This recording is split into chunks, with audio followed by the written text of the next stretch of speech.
बंगलादेशबाट बंगलादेशी सावरी साधन भारतीय सीमामा प्रवेश गर्ने क्रम जारी।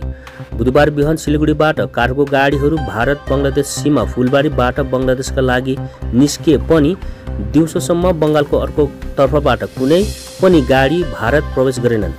तर दिउँसो ढाका नम्बर प्लेट भएको गाडी फुलबारी नाका पार गरेको देखियो। बंगलादेशी सावरी साधन एक एक गरी 0 पोइन्ट नागेर भारतीय सीमामा प्रवेश गरिरहेका छन्। त्यसर्थ अहिले सुरक्षा व्यवस्था कडा गरिएको छ। हेर्दै गर्नुहोस् यसै विषयक तयार पारेको यो खबर।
আমার নাম হাসান ইমাম। কোথা থেকে আসছেন? বাংলাদেশ থেকে। কি আছে গাড়িতে? গাড়িতে জুট কাপড়া। আচ্ছা, ছোট ছোট কাপড়া থাকে যেটা। এই কদিন তো সীমান্ত বাণিজ্য তো বন্ধ ছিল। বন্ধ ছিল জি। কোথায় ছিল গাড়ি? গাড়ি বাসায় রাখছিলাম। আচ্ছা, কোন জায়গাটায় ছিল? এটা পঞ্চগড়ে। আচ্ছা, ওখানে পরিস্থিতি কেমন ছিল এই কদিন? পরিস্থিতি আমাদের পঞ্চগড়ে ভালোই ছিল। হ্যাঁ, তবে মাঝে মাঝে ছাত্র আন্দোলনটা হচ্ছিল আর কি। হ্যাঁ, এই এখন পরিস্থিতি কেমন রয়েছে? এখন খুব শান্ত, খুব ভালো আছে। যান চলাচল ঠিকঠাক? যান চলাচল ঠিকঠাক হচ্ছে, কোনো অসুবিধা নেই? না না না। এই অশান্তির মধ্যে গাড়ি নিয়ে আপনাদের কোনো সমস্যা হয়নি? পণ্য বোঝাই গাড়ি নিয়ে বাংলাদেশে? না, এটা তো আগে লোড করছিলাম আমরা, পরে বাসায় রেখে দিয়েছিলাম গাড়ি।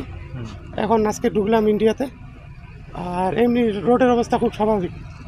আর সেনাবাহিনী আছে, বিজিবি আছে বর্ডারে, শান্তিপূর্ণভাবে চলতেছে আর কি। হ্যাঁ, আগের তুলনায় একটু বেশি চেকিং হচ্ছে, হওয়ারই কথা। পরিস্থিতি যেহেতু ভালো না, সরকারের পরিস্থিতি চলছে বাংলাদেশে, কিভাবে দেখছেন এটাকে? এটাকে আশা করতেছি ভালোই হবে। পরবর্তী নতুন সরকার আসবে, নতুন প্রজন্ম, স্টুডেন্টরা ওদের অধিকারগুলো আদায় হইল। এই যে কয়েকদিন ব্যবসা বাণিজ্য বন্ধ ছিল, এই সীমান্ত বাণিজ্য বন্ধ ছিল, কতটা ক্ষতি হলো কি মনে করছেন? ক্ষতি তা সঠিক বলতে পারবো না, তবে ক্ষতি তো হয়েছে দাদা। একটা দেশের ব্যবসা বাণিজ্য বন্ধ থাকলে তো ক্ষতি হবে। না না, এটা আগেরই।